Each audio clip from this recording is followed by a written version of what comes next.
BJP के वरिष्ठ नेता और बिहार के पूर्व उप मुख्यमंत्री सुशील कुमार मोदी की पहली पुण्यतिथि मंगलवार को पटना के रविंद्र भवन में पूरे सम्मान के साथ मनाई गई।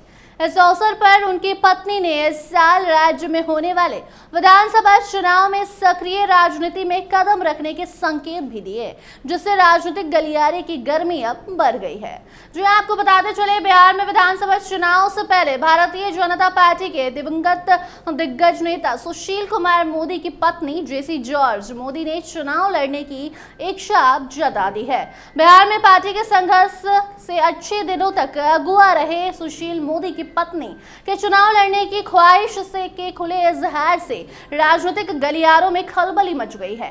सुशील मोदी का पिछले साल 13 मई को निधन हो गया था। उनकी पहली पुण्यतिथि पर पटना में आयोजित समारोह के बाद पत्रकारों से जेसी जॉर्ज मोदी ने वार्तालाप किया और बताया कि वो चुनाव लड़ सकती हैं। अपनी स्पष्ट सोच, व्यक्तित्व और दशकों के राजनीतिक योगदान के लिए याद किए जाने वाले सुशील मोदी को विभिन्न राजनीतिक दलों के नेताओं ने श्रद्धांजलि भी दी। उपस्थित लोगों में उनकी पत्नी जेसी जॉर्ज मोदी भी शामिल थीं, जिन्होंने अपने दिवंगत पति को भावुकतापूर्वक याद किया। बताते चले, राजनीतिक संकेत देते हुए उन्होंने पहली बार सार्वजनिक रूप से कहा कि मैं चुनाव लड़ सकती हूं, लेकिन निर्णय पार्टी को लेना है। कहां से वो चुनाव लड़ेंगे ये अभी साफ नहीं है। पूर्व प्रोफेसर ने कहा कि अगर उन्हें सक्रिय राजनीति में प्रवेश करने के लिए कहा गया तो वो भाजपा के निर्णय का पूरा सम्मान करेंगे और उसका पालन भी करेंगे। रविंद्र भवन में कार्यक्रम के दौरान बिहार बीजेपी के प्रदेश अध्यक्ष दिलीप जायसवाल, बिहार के उप मुख्यमंत्री सम्राट चौधरी, विजय कुमार सिन्हा, बिहार विधानसभा अध्यक्ष नंद किशोर यादव सहित कई गणमान्य वहां मौजूद थे। तस्वीरें भी सामने आई। आपको बता दें, कार्यक्रमों के तहत राजेंद्र नगर रोड नंबर 8 में एक और श्रद्धांजलि सभा आयोजित की गई, जहां मुख्यमंत्री नीतीश कुमार ने अपनी श्रद्धांजलि अर्पित की।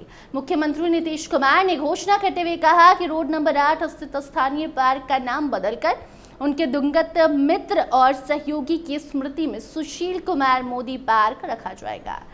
सीएम नीतीश कुमार ने पूर्व उप मुख्यमंत्री की तस्वीर पर माल्यार्पण करते हुए अपने लंबे जुड़ाव को याद किया और उन्हें सिद्धांत और समर्पण वाला व्यक्ति भी बताया। नीतीश कुमार ने साफ कहा कि हर साल राजकीय समारोह के तौर पर सुशील मोदी की पुण्यतिथि मनाई जाएगी। इसके अलावा उन्होंने पार्क में नेता की प्रतिमा लगाने की घोषणा भी की और अधिकारियों को निर्देश दिया कि ये काम जल्द से जल्द पूरा किया जाए। और इसी बीच पत्रकारों ने जब जेसी जॉर्ज मोदी से सवाल पूछा कि क्या वो राजनीति में आ सकती हैं, क्या वो चुनाव लड़ सकती हैं, तो उस पर उन्होंने जवाब दिया कि मेरा भाषण सुने नहीं क्या स्टेज पर, बहुत गलत बात है। मीडिया ने फिर पूछा कि क्या आप चुनाव लड़ सकती हैं, तब उनका जवाब आता है कि हाँ, मैं चुनाव लड़ूंगी।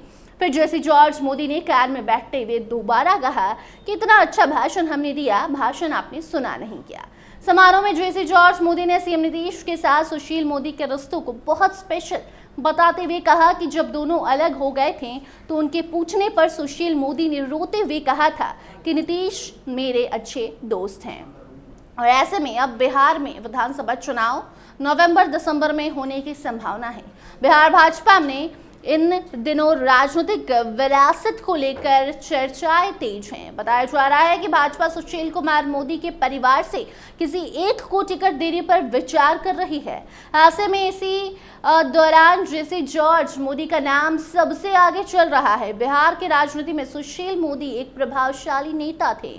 उनके निधन के बाद पार्टी ये तय कर रही है कि उनकी राजनीतिक विरासत को कौन संभालेगा। इसी बीच जेसी जॉर्ज का नाम सामने आया तो खबरें चलने लगी कि सुशील कुमार मोदी की पत्नी का चुनाव लड़ना तो अब तय है, लेकिन वो चुनाव कहां से लड़ेगी, भाजपा उन्हें कहां से टिकट देगी, आने वाले समय में ये तय हो जाएगा। लेकिन जब से जेसी जॉर्ज ने चुनाव लड़ने की इच्छा जाहिर की है, तभी से ये खबरें चलने लगी है कि सुशील कुमार मोदी की पत्नी जब चुनावी मैदान में आएंगी तो बहुत लोगों की नींद से उड़ जाएगी।